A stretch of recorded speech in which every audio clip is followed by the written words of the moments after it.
explore Azure Automation with DevOps.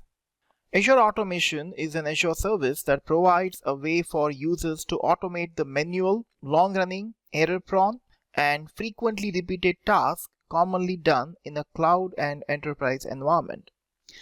Technically, Azure Automation is not the only way to automate with Azure. You can also use open source tools to do some of these operations, and some of the Azure Automation capabilities are listed here.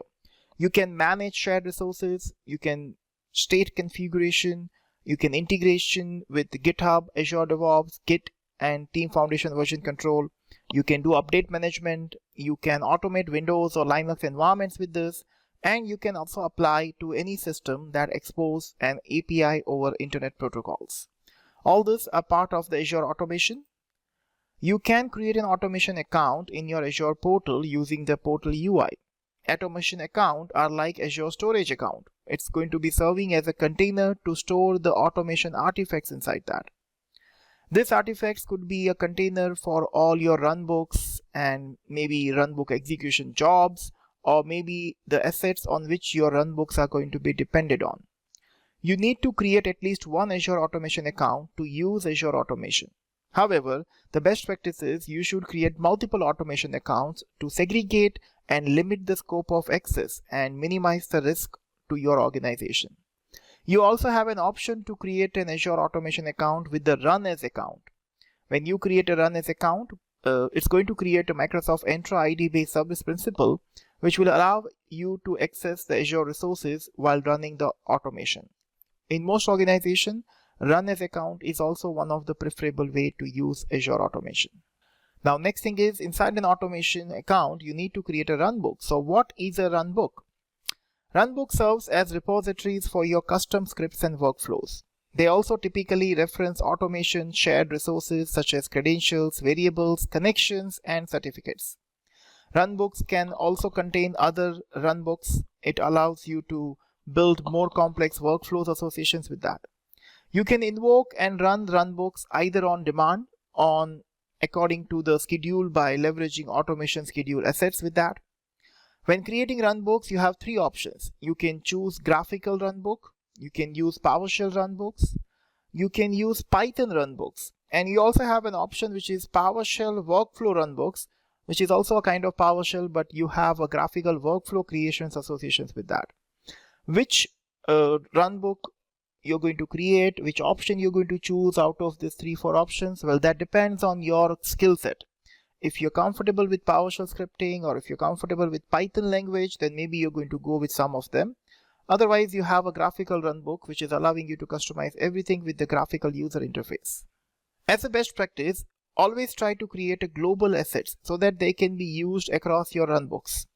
This will save your time and it's going to reduce the number of manual edits within an individual runbook.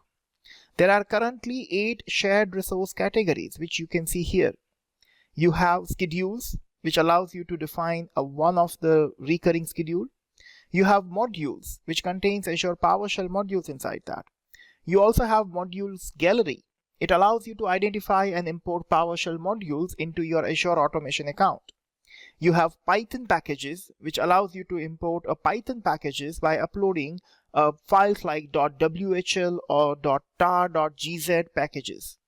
You have credentials, which allows you to create username and password credentials inside that.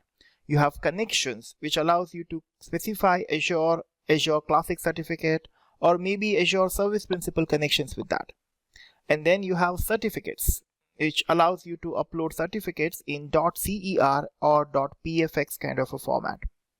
And finally, you have variables, which allows you to define encrypted or unencrypted variables of types. For example, string, boolean, datetime, integer, and many more. The runbooks have already been built by Microsoft and the Microsoft community. You can use them with or without modification. And there are hundreds of runbooks which are available in that. Also, you can import runbooks from the runbook gallery at Azure Automation GitHub in the runbook repository. You can get the use of this runbooks which are available in the repository or in the gallery, and then you can just customize it according to your skill set. Now, webhook is not a new concept. We all know what is a webhook actually. A webhook allows you to start a particular runbook in an automation account through a single HTTPS request. It allows an external service such as Azure DevOps, GitHub, or maybe some custom application which you have developed to start a runbook without implementing more complex solutions using the Azure Automation API. When creating a webhook, make sure that you make a copy of the webhook URL when you create it, and then you have to store it in the safe place, because after you create a webhook, you cannot retrieve the URL later on. This is something for security purpose you have to remember. Also, when creating a webhook, if runbook has mandatory parameters, you will need to provide those mandatory parameters during a webhook creation. You're not able to create the webhook unless your values are provided inside that. Keeping all this thing in mind, you can see there is a webhook syntax which is visible on the slide. Most of the time it's going to have the HTTP URL starting with your webhook server, then some token which is going to authenticate this request, and then we are going to provide the values associations with that, which is a token value. Azure Automation supports source control integration that enables you to keep your runbooks in your automation account. It's going to keep it up to date with your scripts in your GitHub or Azure DevOps source control repository. Source control allows you to collaborate with your team more effectively. It's going to allow you to track changes and roll back to earlier versions of your runbooks. As of now, Azure Automation supports 3 types of source control, which are listed here: GitHub, Azure DevOps with Git, and then Azure DevOps with TFVC, Team Foundation Version Control. Now we also have PowerShell workflows.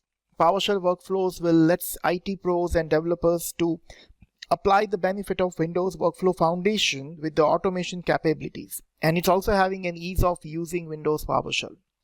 If you have a team who's having a background with Windows Workflow Foundation and you want to associate that here, you can use PowerShell workflows. It contains this kind of characteristics, like it can contain activity, task. It can also have a task which can be running in parallel.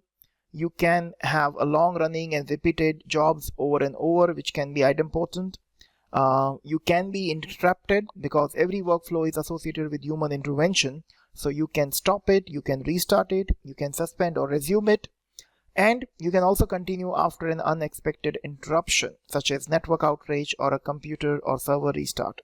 These are the advantages because of which organization can go for PowerShell workflows. How does the workflow look like? Well, this is something which is going to look like this, as you can see on the screen.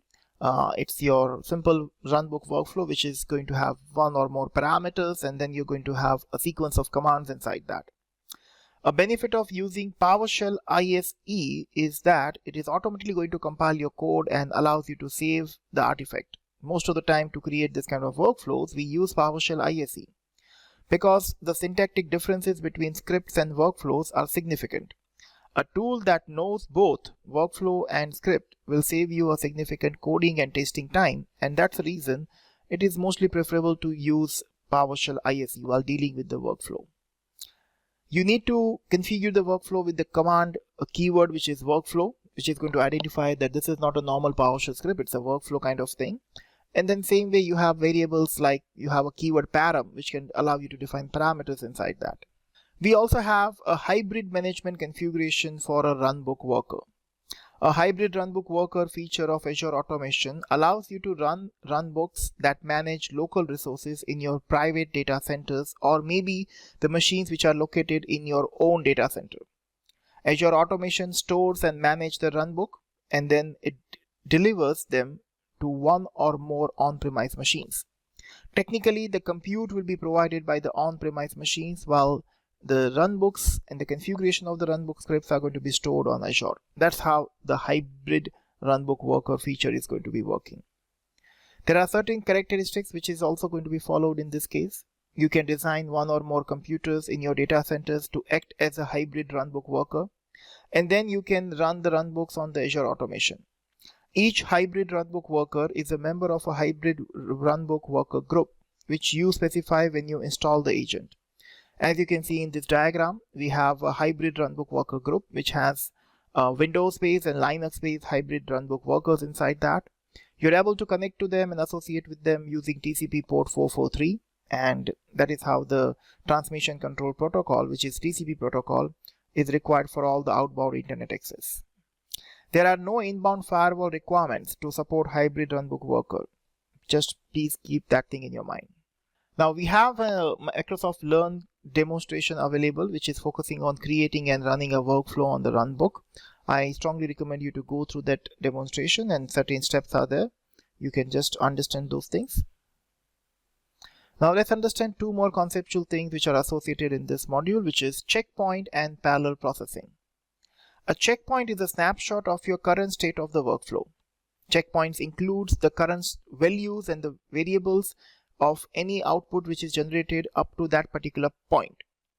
If a workflow ends in an error, or maybe it's going to be suspended, the next time it is going to run, and then it is going to start from its last checkpoint instead of the beginning of the workflow. In short, checkpoint is something like marking the task which is already done, and then you have to start from that particular point next time. Parallel processing is another thing which we need to understand. A script block has multiple commands that run concurrently or in parallel instead of sequentially, and that is what parallel processing is all about. As of a typical script, it's not going to run sequentially, it's going to do parallelly. It is referred as parallel processing because when you're configuring this thing, you have to use a parallel keyword to create a script block with multiple commands inside that. Whatever commands you're going to specify inside that are going to run concurrently. Whatever task within the script block which will be running concurrently or parallel, you can use it and you can configure it as you want.